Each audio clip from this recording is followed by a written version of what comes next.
On a l'honneur d'avoir avec nous Michel. Michel, ça fait combien de temps que tu travailles pour la STL? Ça fait maintenant 17 ans. J'aimerais ça te demander, dans le fond, est-ce que ça t'est déjà arrivé qu'il y ait une perturbation de service, un retard ou quelque chose comme ça, qui a eu un impact sur les clients et qu'il y ait un événement avec un client qui a été moins agréable? Ça, je me rappelle d'une anecdote justement que c'est arrivé. Il y avait une personne qui était à l'arrêt.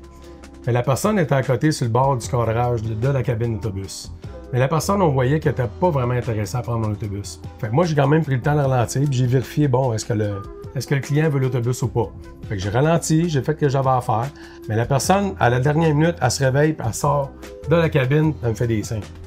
Fait que moi, je me suis dit, j'aime pas ça laisser les gens sur le bord de la route, évidemment dans des arrêts. Fait que j'ai arrêté. Mais le client, quand il rentrait dans mon autobus, était pas mal enragé. Là, il me posait la question, pourquoi, monsieur, vous êtes tous pareils, les chauffeurs, mais comment ça se fait que vous avez fait ça? Il dit, écoutez, monsieur, il y a plusieurs autobus qui passent ici, j'ai expliqué quand même calmement. Il faut montrer son intention. Soit un petit signe, mettre la main, enlever la main d'une poche, mettre la main d'une poche, un petit pas en avant, un petit signe, peu importe. Enlever les yeux du cellulaire. Et entre autres, ça c'est un autre, ça. Comment tu t'es senti? C'est sûr, je me sentais mal. Il restait quand même proche de moi, puis il me visait tout le temps.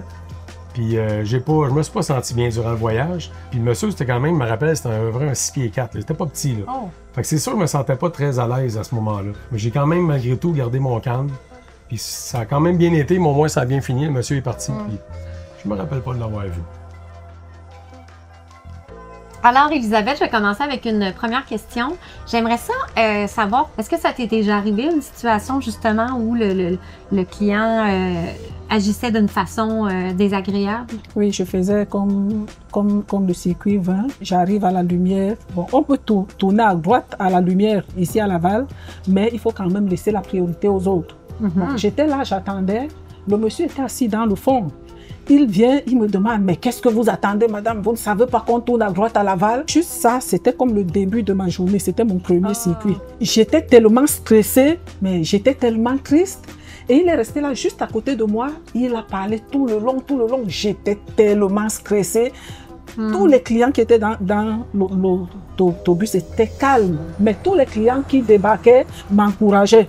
Ils me disaient, bon courage, madame. Continuez votre bon travail. Bon courage, madame, continuez votre bon travail. Et pour que tout se passe bien entre les chauffeurs, les clients, qu'est-ce que tu recommanderais? Qu'est-ce que tu mentionnerais aux clients qui est le mieux à faire? C'est que quand ils entrent dans les autobus, qu'ils fixent au moins le chauffeur. Parce que des fois, il y en a qui ne fixent même pas le chauffeur, ils vous mettent la carte comme ça.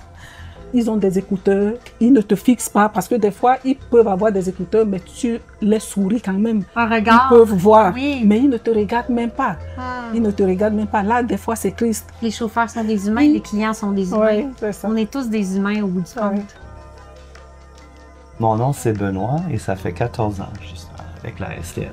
J'aimerais ça savoir si ça t'est déjà arrivé de vivre des micro-agressions ou si tu connais quelqu'un qui a déjà vécu ce type d'événement-là. Moi, dans ces situations-là, quand je me sens agressée, la façon que j'agis, c'est comme je l'écoute. J'embarque pas dans la colère. C'est une question de justice, une question de respect aussi envers c'est une communauté, le transport en commun, donc c'est vraiment cet aspect-là.